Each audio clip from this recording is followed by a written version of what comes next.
no Evangelho de Jesus, segundo escreveu João, no capítulo de número 14. Evangelho de Jesus, segundo escreveu João, no capítulo de número 14.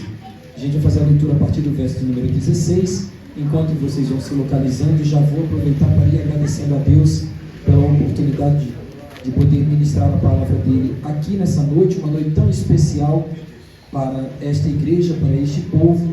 Agradecendo a Deus, eu já agradeço a liderança também do grupo de missões da igreja, nas pessoas do evangelista Judas e do presbítero Francisco, e ao nosso pastor que sempre esteve na retaguarda do trabalho e sempre tem permitido a nós a oportunidade de estarmos juntos aqui ministrando a palavra do Senhor para os irmãos.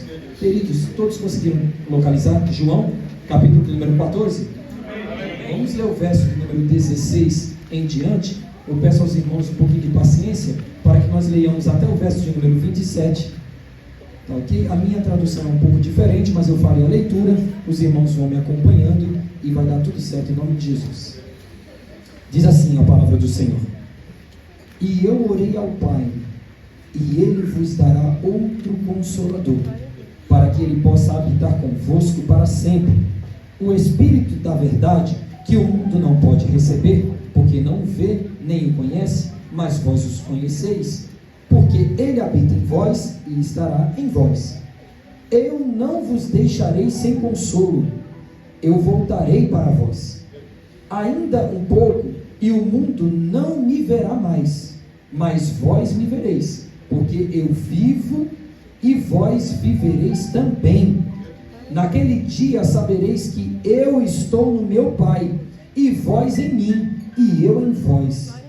Aquele que tem os meus mandamentos e os guarda, esse é o que me ama, e aquele que me ama será amado de meu Pai, e eu amarei e me manifestarei a ele. Disse-lhe Judas, não o Iscariotes: Senhor, o que houve que te hás de manifestar a nós e não ao mundo?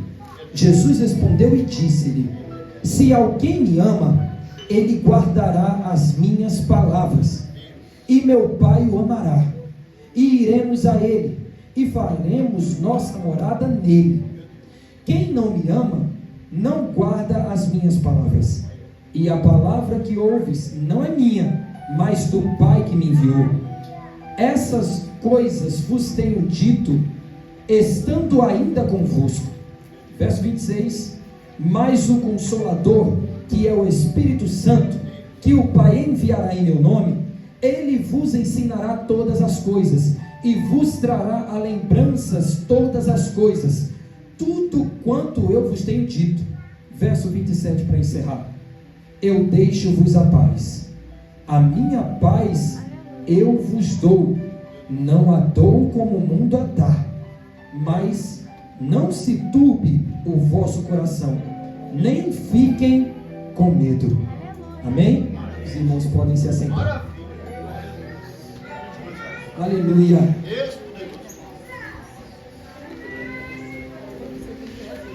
Louvado seja o nome de Jesus. Igreja do Senhor, em comparação com todos os evangelhos de Jesus Cristo, o evangelho, segundo escreveu João, ele é muito peculiar, porque se pararmos para analisar, o evangelho de Jesus, segundo escreveu Mateus, ele tem uma narrativa com relação a Jesus completamente diferente do evangelista João. Na história, quando se era apresentado um novo rei, havia uma cerimônia de posse deste rei ao trono que ele iria dirigir, que ele iria reger, a nação que ele tomaria cuidado. Nesta posse era lida a sua genealogia, porque revelava que aquele rei estava tomando posse por direito de geração. Ele tinha por si o direito, porque nasceu homem, de ser líder daquela nação após o seu bisavô, após o seu avô, após o seu pai. E se pararmos para analisar o evangelho de Jesus segundo escreveu Mateus, o evangelista começa já no capítulo de número 1 com a genealogia de Jesus, apresentando para o povo judeu aquele que era verdadeiramente rei sobre Israel. O Evangelho de Jesus, segundo escreveu Marcos, já é completamente diferente do outro Evangelho, porque Marcos, ele vai apresentar Jesus por intermédio das suas manifestações. É por isso que nós lemos tanto o Evangelho de Marcos quando queremos falar sobre a mulher do fluxo de sangue, sobre a história de Jairo, aquele homem da mão mirrada, porque ele traduz da melhor maneira possível os feitos de Jesus em matéria, e ele se preocupa em seu Evangelho de mostrar isso aos leitores que viriam depois. Lucas já é completamente diferente de Mateus e Marcos. Lucas, ele faz o seu Evangelho como um tratado a Teófilo, que não é judeu, e Lucas também não era, Lucas era médico. Quando nós paramos para analisar o Evangelho de Jesus, segundo escreveu Lucas, nós vamos ver que o aparato é muito mais científico, porque Lucas vai escrever para o gentio. Então ele apresenta Jesus para a gente como a gente. Ele apresenta Jesus para o brasileiro, ele apresenta Jesus para o americano, ele apresenta Jesus ao africano, ele apresenta Jesus ao asiático.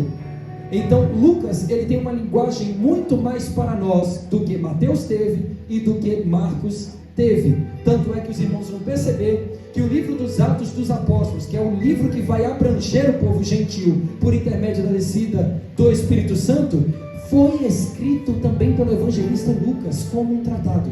Então esses livros têm um foco específico em nós, para nos atingir. Já o Evangelho de Jesus, segundo escreveu João, ele é completamente diferente do de Mateus, Marcos e Lucas, porque João vai nos apresentar Jesus na sua intimidade. João vai nos apresentar Jesus espiritualmente falando, com um teor completamente teológico, muito mais profundo. João vai apresentar Jesus dessa maneira porque ele era o discípulo amado.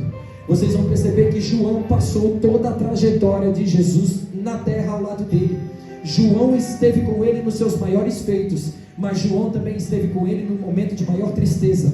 João esteve com ele no dia da exaltação, mas João também esteve com ele no dia da crucificação. João esteve com ele quando ele distribuiu pães e peixes, mas ele também esteve com ele no dia que Judas o traiu.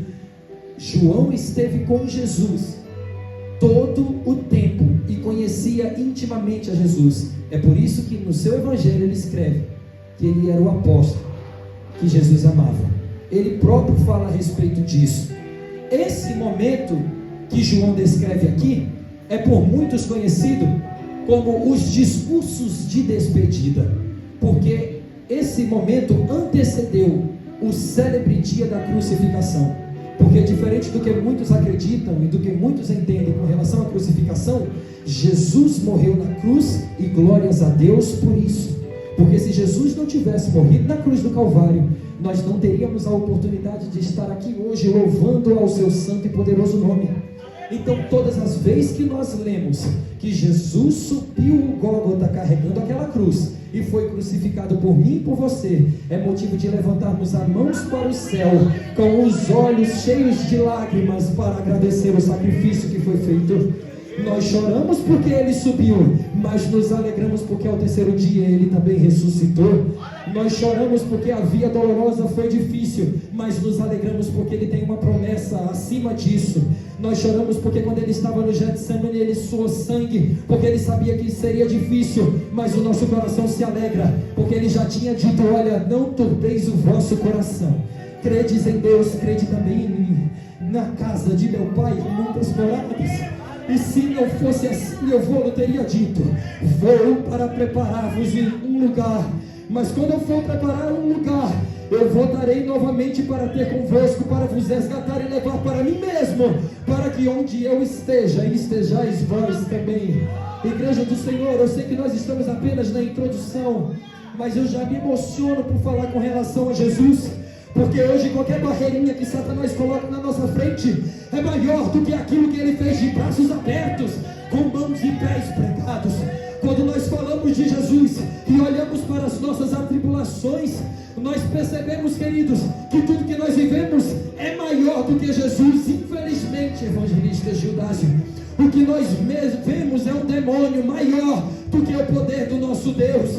Mas quando eu olho profundamente para a Bíblia e para o sacrifício de Jesus na cruz do Calvário, o meu corpo se arrepia de alto a baixo, porque eu tenho certeza que maior foi aquele que me amou, que me redimiu, que me restaurou.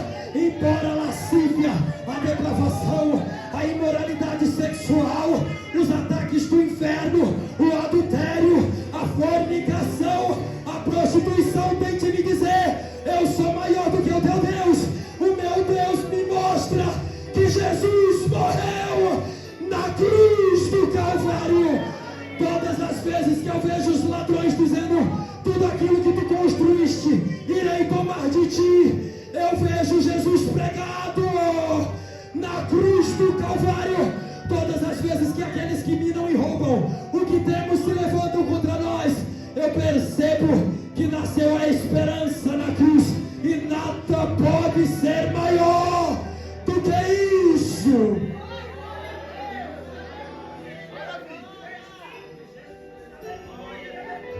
Santos de Deus, a última ceia é o momento que nós acabamos de ler. E essa passagem é muito forte, porque Jesus estava se despedindo dos seus discípulos. E se pararmos para analisar com profundidade esse texto, nós vamos perceber que os discípulos estão completamente atemorizados com o que está acontecendo. Por que os discípulos se atemorizam tanto com o que está acontecendo? Imaginem vocês, eles estavam com Jesus há cerca de 3 anos. Eles viram os milagres de Jesus, eles ouviram os ensinamentos de Jesus, e agora Jesus está dizendo que vai embora. Imagina você viver 3 anos com uma pessoa que te discipulou, que te instruiu, que te ensinou, e de uma hora para outra você perceber que tudo aquilo que foi construído de maneira tão forte, porque embora fosse apenas 3 anos, Jesus conseguiu enraizar nos seus discípulos a sua mensagem. E essa é a diferente do crente primitivo para o crente atual. Não precisava de muito para que o povo se convencesse que Jesus era Deus. Bastava Jesus falar que aqueles que iam nas sinagogas e não entendiam nada do que estava sendo dito por aqueles que lideravam as sinagogas na época, chegavam dizendo: olha, aquele que prega na beira do mar, quando ele prega exatamente a palavra que vocês estão pregando, mas prega completamente diferente, porque aquela mensagem passou pelos nossos ouvidos, desceu para o nosso coração e está fazendo um trabalho sobrenatural na nossa vida. O Rabi da Galileia prega completamente diferente do que aquilo que vocês estão pregando, mesmo sabendo que ele está pregando o mesmo texto que vocês estão pregando. Quando ele prega, parece que o próprio Espírito de Deus sai da sua boca, entra no nosso coração e começa a constrangir o nosso pecado. Parece até que ele está nos limpando e nos purificando de dentro para fora, porque quando ele fala, o meu pecado que me envergonha começa a cair por terra diante das palavras de força, sabedoria e autoridade que saem da boca daquele homem. A Bíblia diz que as pessoas iam ter com Jesus, igreja do Senhor, e quando a palavra era pregada não precisava de muito. Aquele que não conseguia andar levantava e saía correndo no culto. Aquele que não estava ouvindo começa a gritar, porque estava começando a ouvir a voz daquele que estava pregando.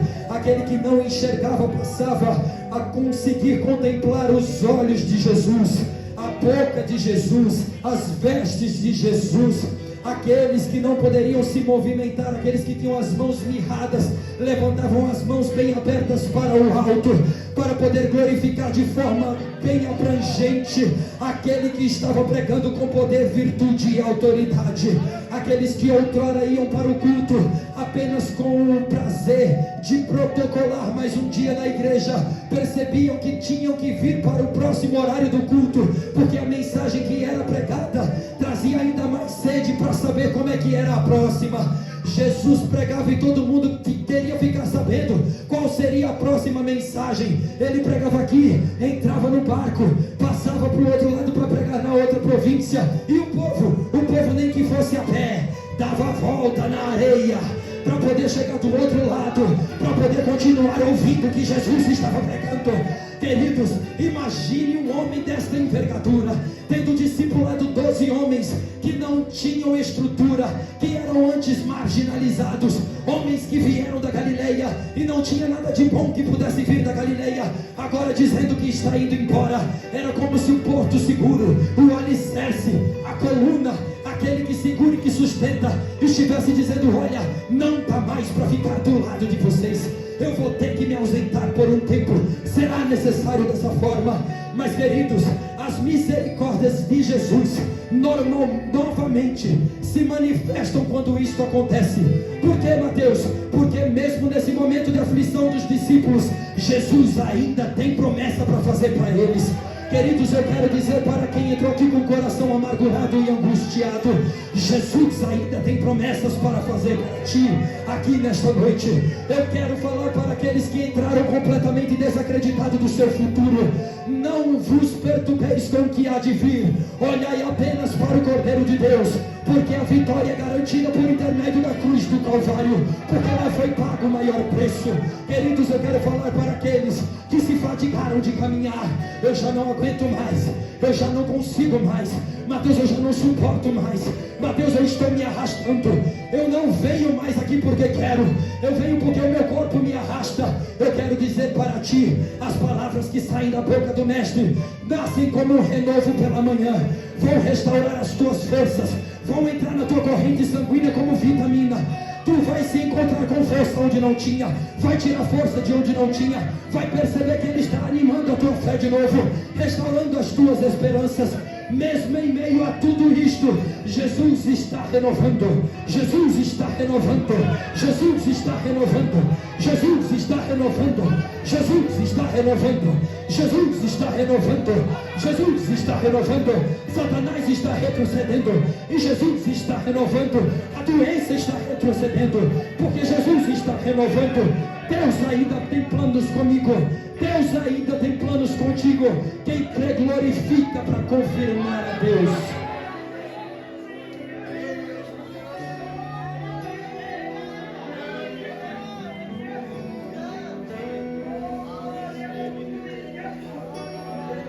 Eu gostaria nesta noite de pregar uma palavra subordinada ao tema habilitação missionária. Eu sei que é chato, queridos, mas eu prometo que eu não vou fazer mais isto esta noite.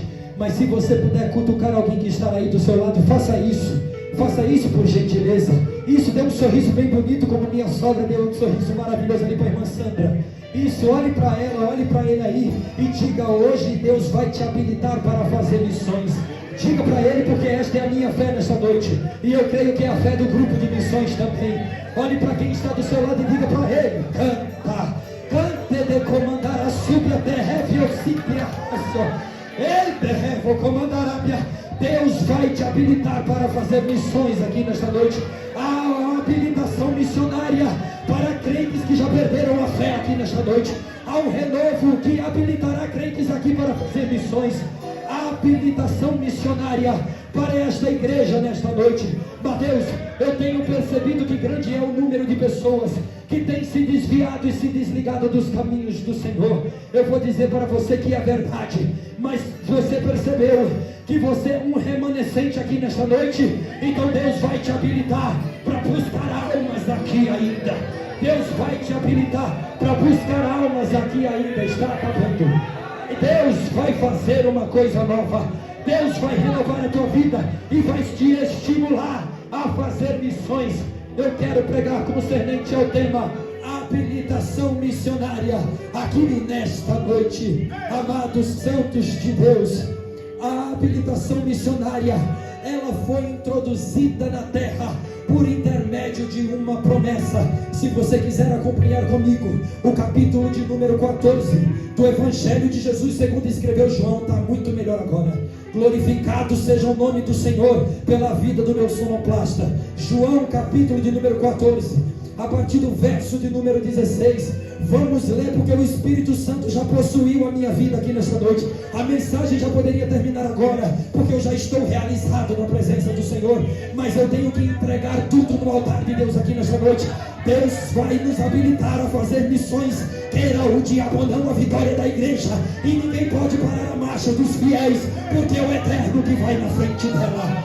Queridos, a maior promessa que Jesus poderia ter feito aos discípulos foi feita: e eu rogarei ao Pai, e Ele vos dará outro Consolador, para que fique convosco para sempre. A palavra grega, amados, para Consolador aqui é Paráclito. Paráclito traduzido significa advogado, conselheiro e ajudador. E eu gostaria de abrir um parêntese aqui, porque se nós formos fazer o link com o versículo que Jesus acabou de proferir para os seus discípulos, juntamente com a interpretação da palavra Consolador, que é Paráclito, nós vamos perceber que Jesus está dizendo o seguinte para os iniciantes e os aspirantes a missionários: eu vou rogar ao Pai e vocês terão um advogado para sempre. Eu vou rogar ao Pai e vocês terão um conselheiro para sempre. Eu vou rogar ao Pai e vocês terão um ajudador para sempre. Eu vou rogar ao Pai e vocês terão um companheiro para sempre. Eu vou rogar ao Pai e vocês terão um protetor para sempre.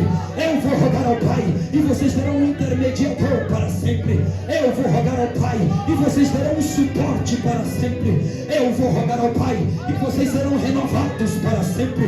Eu vou rogar ao Pai e eu darei o consolo para a sua vida, não hoje, não amanhã, para sempre. Queridos, isso é condicionado. Mateus, condicionado ao quê? Ele é apenas condicionado para aquele que crê e conhece. Você consegue repetir isso comigo? Aquele que crê, aquele que conhece. Isso é muito importante, porque não basta crer, você tem que conhecer. Ninguém consegue falar com propriedade com relação àquilo que não conhece. Você já percebeu? Eu particularmente ainda estou terminando o 8º semestre de administração e já tive que apresentar alguns trabalhos em frente à classe, uns de forma online, outros de forma presencial, onde nós temos que nos expressar a uma multidão como essa, talvez até um pouco maior, porque somos mais de 120 alunos em uma só classe. E quando nós estamos na frente dos alunos, só temos força para falar com relação ao tema, porque nós o conhecemos. Não basta apenas crer no Espírito Santo. Você precisa conhecer o Espírito Santo para que haja discernimento na sua vida, para combater as astutas ciladas do diabo. Mateus, eu sou crente, eu amo ir para a igreja, eu amo estar na igreja, mas você precisa crer e precisa conhecer o Espírito Santo, porque nós entramos em lugar, queridos, em que Satanás está travestido de Espírito Santo. Parece com o Espírito Santo, a língua é parecida com a do Espírito Santo, o sapateio é parecido com o do Espírito Santo, o vento é até parecido com o do Espírito Santo, e a Bíblia diz que até fogo ele faz cair do céu. Parece muito com o Espírito Santo, mas não é aquele que nos habilita, não é o Espírito Santo, é o próprio Satanás tentando te confundir. Mas quem crê vai correndo para lá, entra lá, se emociona, chora, sapateia, pula, roda, sai de lá dizendo que está cheio da carne, porque muitas vezes quem sapateou está em pecado, está em prostituição, está envolvido na mentira, está envolvido no engano. É por isso que nós temos que conhecer o Espírito, porque quando aquilo que não é de Deus se manifestar, aquele que está na sua vida vai dizer: sai fora daí agora. Eu não estou na vida desse, eu não estou ali, eu não me manifesto em meio a esse louvor, eu não estou nessa palavra. Mateus, como assim? Nós temos que entender, amados, que Jesus não está em todos os louvores. Fuja dos louvores que tratam Jesus como um homem qualquer. Fuja dos louvores que tratam a Deus como um homem qualquer. Fuja de louvores que tratam o Espírito Santo como um espírito qualquer. O Espírito Santo não é entidade. O Espírito Santo não é pombagira, não é Zé Peninha. Me perdoe se existe alguém aqui que acredita. Eu sei que pode ter muita gente que acredita, mas ele só se manifesta na vida daquele que crê, porque até Satanás precisa de crença para poder se manifestar.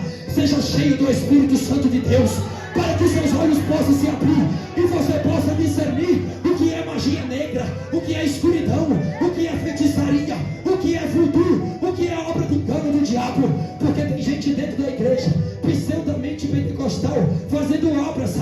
drogas, voodoo, fazendo feitiçaria, e tem crente participando disso. Mas Jesus está dizendo que o se encher do Espírito Santo está condicionado à crença e ao conhecimento de quem Ele é. Meu Deus.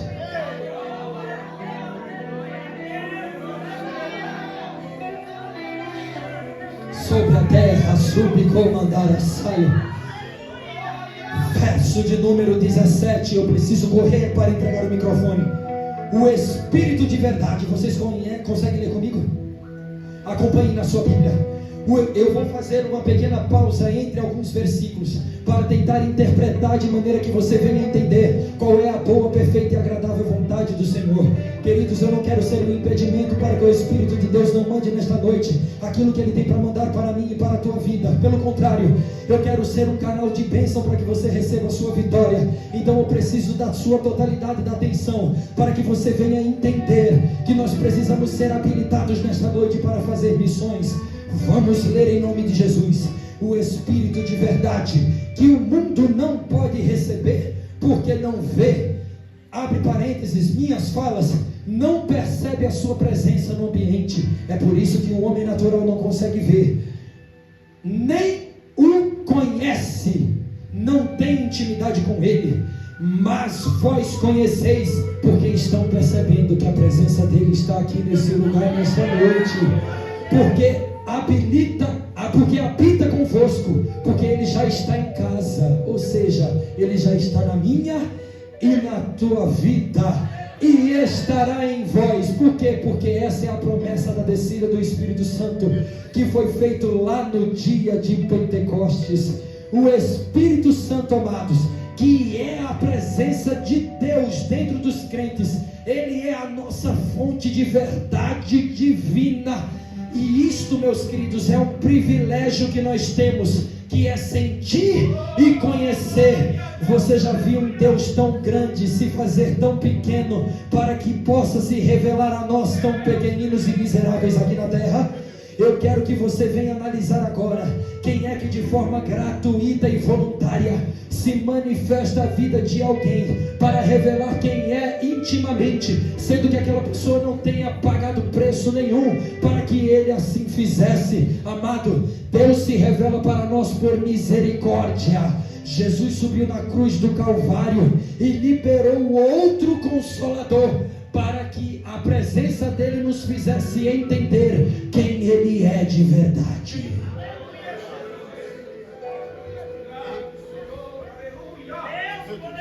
O Espírito Santo, ele nos guia e nos fortalece, porque nós temos o privilégio de conhecê-lo.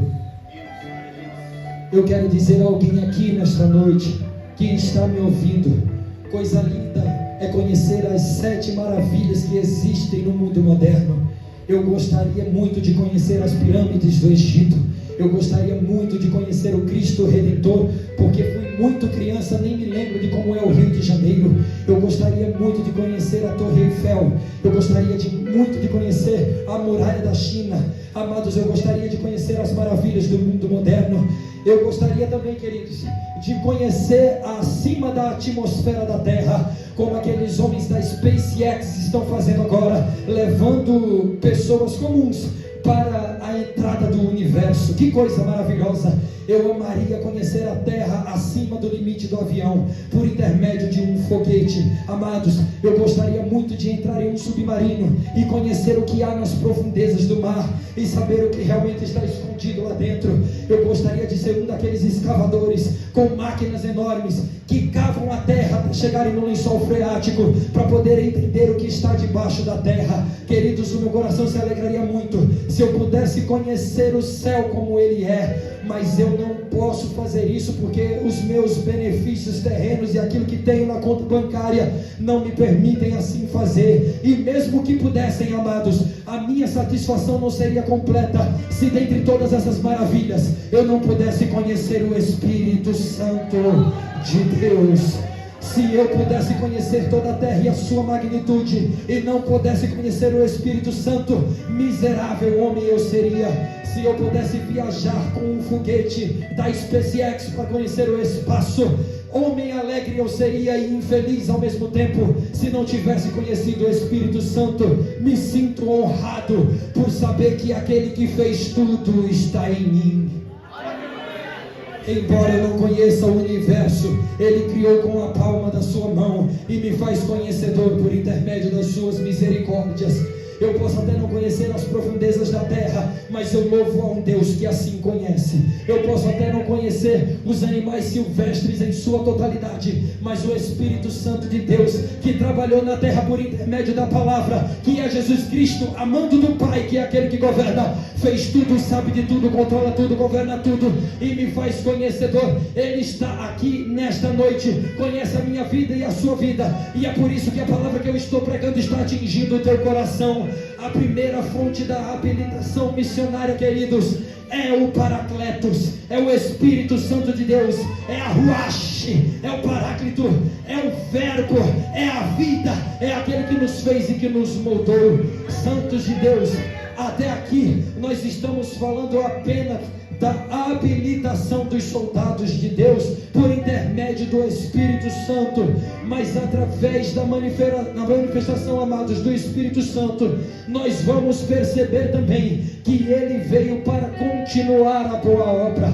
Até aqui eu falei do reagente da fé, eu falei apenas daquele que nós temos que crer e conhecer, mas agora nós precisamos falar da sua ação, nós precisamos falar do porquê que Ele veio. Se nós lermos o verso de número 16 novamente, amados, nós vamos ver que as palavras de Jesus revelam a ação do Espírito Santo na terra. Eu rogarei ao Pai e Ele vos dará outro Consolador. Por quê? Porque Jesus foi o primeiro Consolador. Então Ele estava passando o bastão da obra que Ele mesmo iniciou com as suas próprias mãos para o Espírito Santo, e dizendo para ele: olha, até aqui eu preguei, até aqui eu fui, até aqui os meus pés carnais acompanharam, até aqui eu pude instruir, até aqui eu pude discipular. Agora é contigo, amigo Espírito Santo, agora é contigo, Trindade Santa de Deus, terceira pessoa da Trindade, agora é contigo. Vai lá e ajuda, vai lá e prega, vai lá e fala, vai lá e dirige, vai lá e faz entender. Queridos, há algo muito importante nisso tudo. Jesus veio em carne e isso facilitou o acesso à graça. Por que, Mateus? Porque aqueles que estavam na terra naquele tempo puderam ver e ouvir as palavras de Jesus.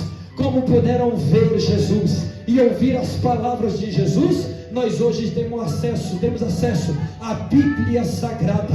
Mas, queridos, vocês precisam conferir que nós não conseguimos ver a olho nu o Espírito Santo. Portanto, a ação trinitariana de Deus, visual, termina no nosso Senhor e Salvador Jesus Cristo, e a ação espiritual de Deus na vida do homem começa a partir do Espírito Santo, quando Ele desceu no dia de Pentecostes. Agora, amados, nós vamos conhecer a segunda etapa do planejamento da habilitação para fazer missões. A primeira etapa foi a descida do Espírito Santo, e eu preciso abrir esse parêntese aqui para que você entenda que o Espírito Santo é missionário. Quando nós lemos Atos dos Apóstolos no capítulo de número 2, nós vamos perceber que a descida do Espírito Santo, ela veio como o som de um vento e veemente impetuoso, e encheu a casa onde aqueles homens e mulheres estavam assentados, e foram vistas entre eles línguas repartidas como que de fogo. Mas o texto continua dizendo que as pessoas de outras nações que estavam presentes ali em Jerusalém vieram à porta daquele lugar, porque ouviram um barulho parecido com a língua daquelas nações que eles falavam. Mateus, por que você está dizendo isso? O Espírito Santo de Deus estava deixando bem claro naquele dia qual era a sua ação na terra. Ele não veio apenas para o povo israelita, e se fosse assim, Ele não teria multiplicado as línguas naquele dia. As várias línguas que foram derramadas naquele dia indicavam que o Espírito Santo queria alcançar as nações. Esse é o primeiro ponto da habilitação missionária. O Espírito Santo é o maior missionário dentre nós até hoje. Mas, Mateus, nós não conseguimos visualizar Quem é que se fará visível para poder pregar a palavra? Eu e você.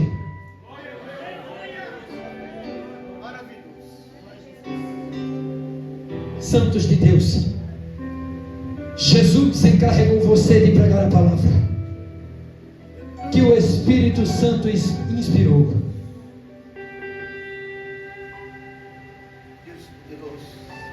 Mateus, eu estou cheio do Espírito. Eu sou movido pelo Espírito Santo. A igreja me perdoe se eu estiver tocando na ferida aqui nesta noite, mas eu estou falando de mim também. Santos de Deus, não adianta ser cheio do Espírito Santo aqui e não praticarmos a segunda etapa da habilitação espiritual. Ide por todo mundo e pregai o Evangelho a toda criatura. Santos de Deus, nós estamos vivendo os últimos segundos da igreja na terra. Não dá mais tempo de ficar brincando de gostar ou não gostar, de querer ou não querer, de poder ou não poder, de fazer ou não fazer, de consumir ou não consumir, de aceitar ou não aceitar. Ou nós passamos por cima das barreiras para fazer a obra missionária, ou a segunda parte da habilitação missionária, que é o nosso ID, não poderá ser feita na terra.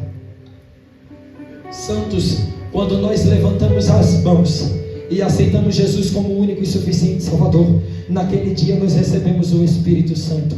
É a primeira etapa da habilitação missionária. A segunda etapa da habilitação missionária é sermos movidos por Ele para fazer missões. Mas Mateus, e cantar é privilégio, é mel da terra, e pregar na igreja para uma multidão, numa festa ou num culto festivo, é privilégio. Agora ganhar almas é o nosso dever.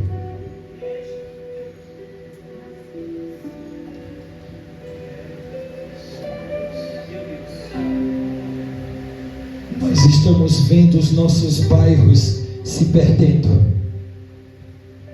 Nós estamos vendo adolescentes se perdendo. Nós estamos vendo jovens, mulheres, homens se perdendo. Mateus, eu tenho tentado, mas parece que fecharam os ouvidos. Então nós não podemos mais falar aquela palavra: se o meu povo, que se chama pelo meu nome, se humilhar e buscar, eu ouvirei do céu, perdoarei os seus pecados e sararei a sua terra. Se Jesus parou de salvar almas, amado, não vale a pena mais estar aqui sentado ouvindo esta palavra. Ou não vale a pena mais estar aqui de pé pregando para vocês?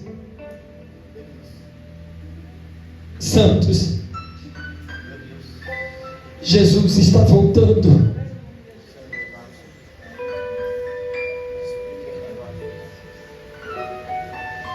E nós estamos brincando de ser fiéis a Deus.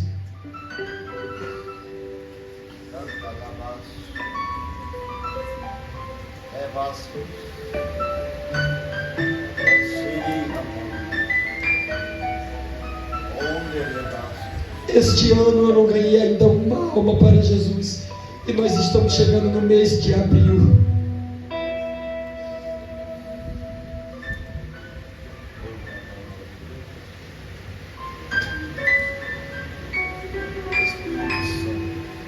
Eu tenho tentado falar, igreja do Senhor, o máximo que eu posso. Eu sabia que nessa hora aqui a gente ia fazer silêncio. O clima é de funeral mesmo. Tem muita gente morrendo. E tem muita gente sentada aqui agora, que amanhã ou depois vai desaparecer, querido,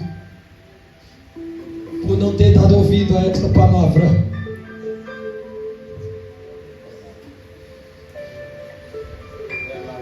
Há 15 dias eu tive uma alegria. Na mesma semana, 2 jovens na faculdade me procuraram. Eles falaram assim: olha, um eu estava sozinho, o outro eu estava com ele. Ele faz faculdade comigo, na mesma sala. Ele me disse assim, um me disse assim: olha, Mateus, a gente conversa aqui, a gente brinca, eu gosto muito de você, mas eu sei que sobre as suas costas tem uma responsabilidade. Ora pela minha casa.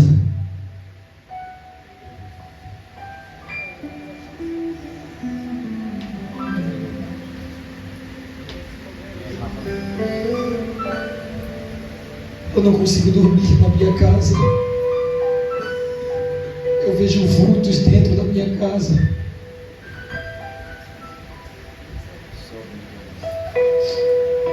Eu queria me mudar.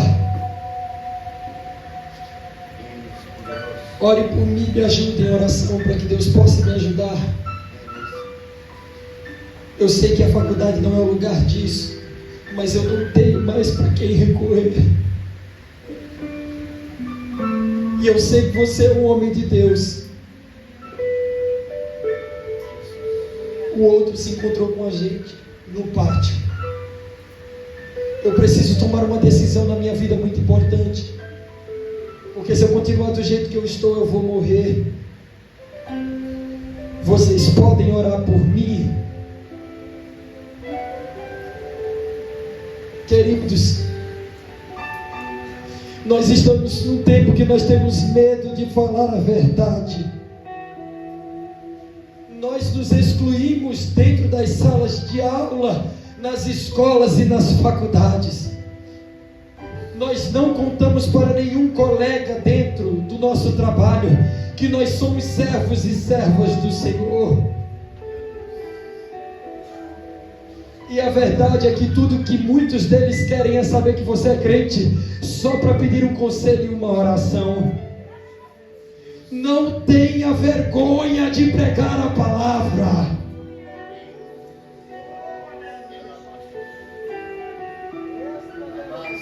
Não tenha vergonha de proclamar o nome do Senhor. Não tenha vergonha de orar.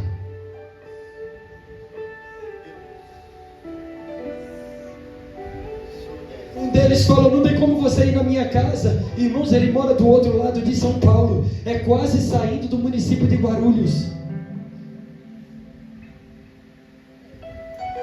Não tem como eu ir lá. Como é que eu vou? Eu tenho as minhas ocupações, a minha filha. Eu disse: não tem como você arrumar uma igreja. Ele falou: todo mundo tem medo porque acha que minha casa é amaldiçoada. Ninguém quer entrar lá para orar. Queridos, se já buscou um fiel, não achou ninguém com coragem para orar. Que espécie de crente essa geração está formando? Ei, Deus, lavado, leve,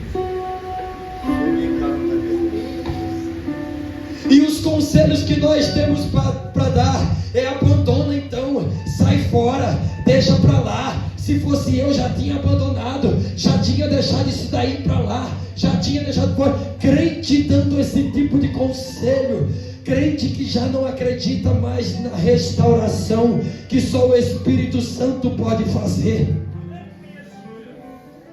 Mas o Espírito de Deus usa a minha boca como profeta aqui nesta noite para dizer: você vai ser arauto do rei na terra ainda, porque esta noite é uma noite de habilitação para se fazer missões. Deus vai salvar sua patroa, Deus vai salvar o seu patrão. Deus vai salvar o seu colega de classe. Deus vai salvar o seu colega de trabalho. Deus vai te utilizar. Deus precisa da sua instrumentalidade também. O Espírito Santo está em ti, mas sobre a tua vida tem a responsabilidade de aparecer. Infelizmente o mais difícil é pôr a cara a tapa, o mais difícil é bater na porta, mas aquele que está em ti vai inspirar, vai falar, vai mover, vai curar, vai salvar.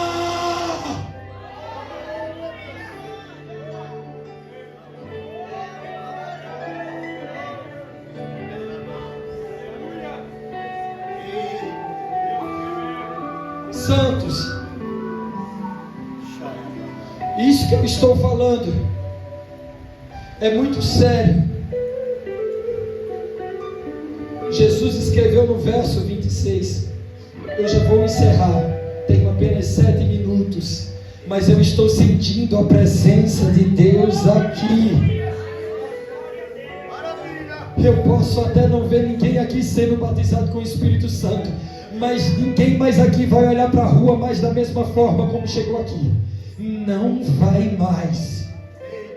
Eu não aceito que o inferno segue a sua visão mais. Você vai sair daqui, vai olhar para aquela alma perdida na esquina daquela casa e vai chorar por ela. Nós temos que voltar a lamentar por aquilo que ficou. E sabe qual é a grande alegria que eu sinto no meu coração? É que muitos olhos aqui estão cheios de lágrimas.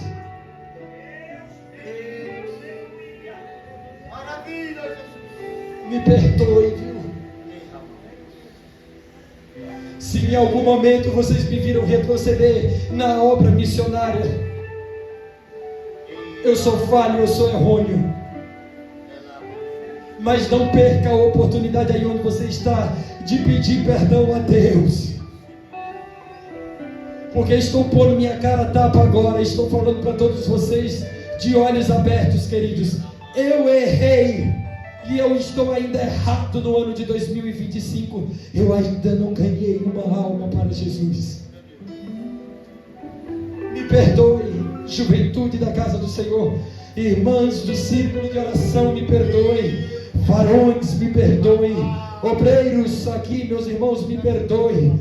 Meus queridos irmãos que estão na nave da igreja, visitantes, me perdoem. Aqueles que fazem parte dos conjuntos, mas estão sentados aí, vocês também são alcançados aí pelo meu pedido de perdão. Me perdoe, Senhor Jesus, se eu tive a oportunidade de pregar para alguém que estava à beira da morte, eu não preguei.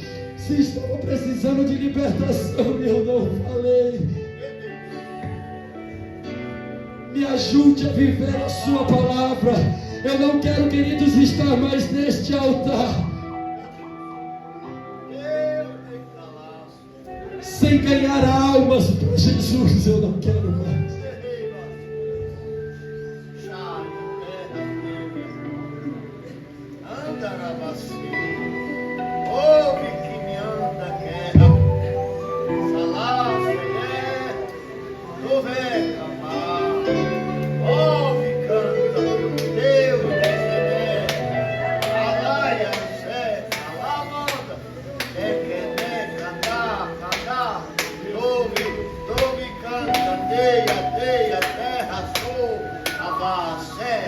Feche seus olhos aí onde você está agora.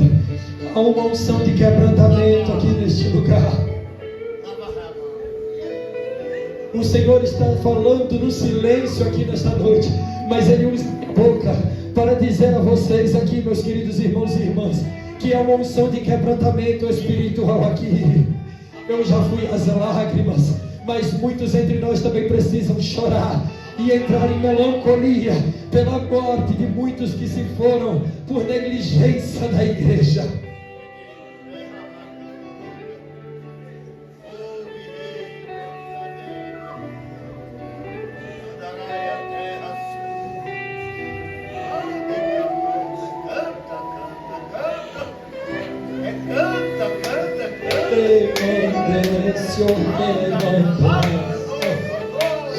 Suditei, eu fago terminança.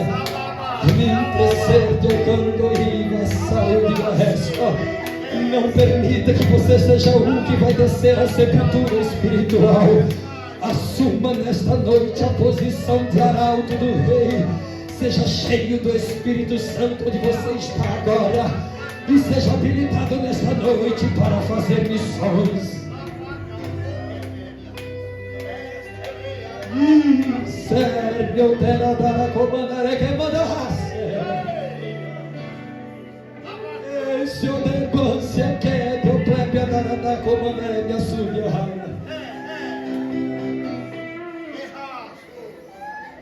Meu Deus.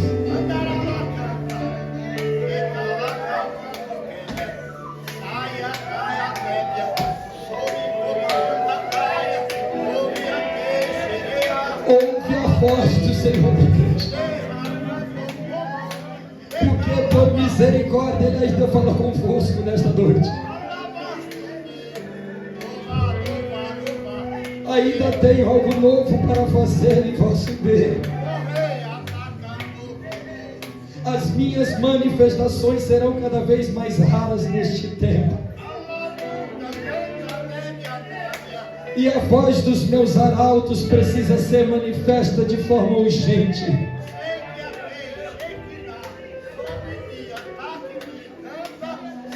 As vidas precisam ser libertas dos cárceres satânicos. E é vós que elegi para esta grande e árdua missão. Assim diz o Senhor para a igreja do século 21 desta noite. O avivamento é para resgate de almas e não para inércia dentro de quatro paredes. Eu ainda tenho algo novo convosco, diz o Senhor, e para acalentar a vossa alma, o Consolador se manifesta em vosso meio agora.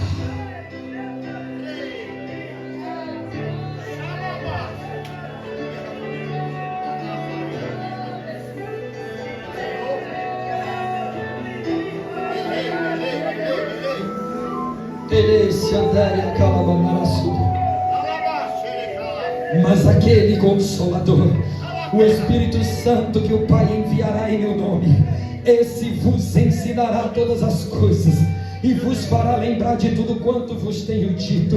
O Espírito Santo, amados, é aquele que se encarrega de fazer-nos compreender e pregar completamente, corretamente o Evangelho. Olha o que Paulo escreveu para encerrar em 1 Coríntios capítulo de número 2, versos de números 12 e 13.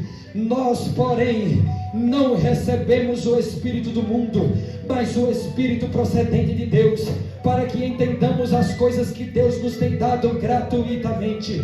Verso de número 13. Delas também falamos, não com palavras ensinadas pela sabedoria humana, mas com palavras ensinadas pelo Espírito, interpretando verdades espirituais para os que são espirituais. O Espírito Santo de Deus habilita a minha vida nessa noite para falar de forma espiritual para aqueles que são espirituais. Não com ciência humana o Senhor me utiliza nesta noite, mas com discernimento e sabedoria daquele que conheço e sei quem é, para que vós que está sentado aí agora e que são espirituais diante de Deus, sejam chamados e vocacionados, cheios e revestidos, santificados e separados, munidos de toda a armadura de Deus, para trafegar a terra, ganhando almas para aquele que há de vir, porque o Senhor ainda tem algo com a terra, o Senhor ainda tem algo com a igreja, senão Ele já tinha vindo terminar de tirar ela, mas o Senhor usou a vida do pastor aqui nessa noite para dizer, ainda tem gente para ouvir, e depois que ouvir, amados, o sofrimento acabou, a última trombeta tocará, e nós nos transformaremos juntamente com aqueles que estavam mortos, e subiremos com Ele nos ares para encontrá-los, e com Ele viveremos a eternidade.